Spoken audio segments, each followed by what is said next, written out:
You are the people, কি অবস্থা সবার? আশা করি সবাই ভালো আছো। তো আজকে কাহিনী যেটা হয়েছে, রমজান মাস সকাল সকাল ঘুম থেকে উঠা পুরা রেডিমেডি হয়ে গেছি প্রাইভেটে যেতে। ভাই রমজান মাস যে ঘুম থেকে উঠা কতটা কষ্টকর। এই জায়গায় বসে রয়েছি, বন্ধু আমার সিএমে আসবো, ওই আসলে প্রাইভেটে যাম, কিন্তু ওই আস্তে আস্তে অনেকটা লেট করে লিছে, যার কারণে প্রাইভেটের টাইম পুরা মানে 9টা বাজে, প্রাইভেট পুরো 9টাই বেজে গেছে।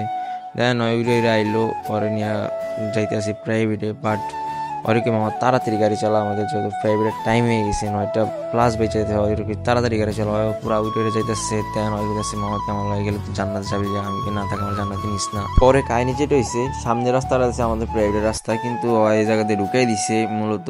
আর আমি বললাম যে প্রাইভেটে যাই ডাইরেক্ট, কয়গার না যেহেতু আজকে লেট হয়েছে, তার মানে আজকে প্রাইভেটে লেটেই যাম, একটু ঘুরে গেড়ে যাই। তো ওই লইলো ঘুরে গেড়া, কিন্তু আমরা এই জায়গা দিয়ে তো পুরাই শখ দিয়ে রাস্তাটা দিয়ে করে লিছি। পরে আমরা সামনে যায়া যেটা দেখতাম, এটার জন্য আমরা মোটি বুঝতেছিলাম, আমরা সামনে যাই দিই রাস্তা অফ।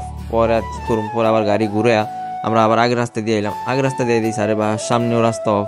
পরে দেন আমরা লিফট দেওয়া শুধু 3তলায় যাওয়ার অপেক্ষা, তারপরে আমরা প্রাইভেটে ঢুকে যাবো। কিন্তু কাহিনী যেটা হয়েছে, আমরা দেখি হ্যাঁ টাইম তো 10টা বেজেছে, প্রাইভেট টাইম পুরাই শেষ। এমন যায় একটু স্যারের লোকের সালাম টালাম দিয়া আবার রিপ্লাই ব্যাক করুন, কিছু করার নেই। আসলে রমজান মাস সকাল সকাল উঠতে প্রাইভেটে যাওয়ার অনেক টাফ। আজকের ভিডিও এই পর্যন্তই। ভালো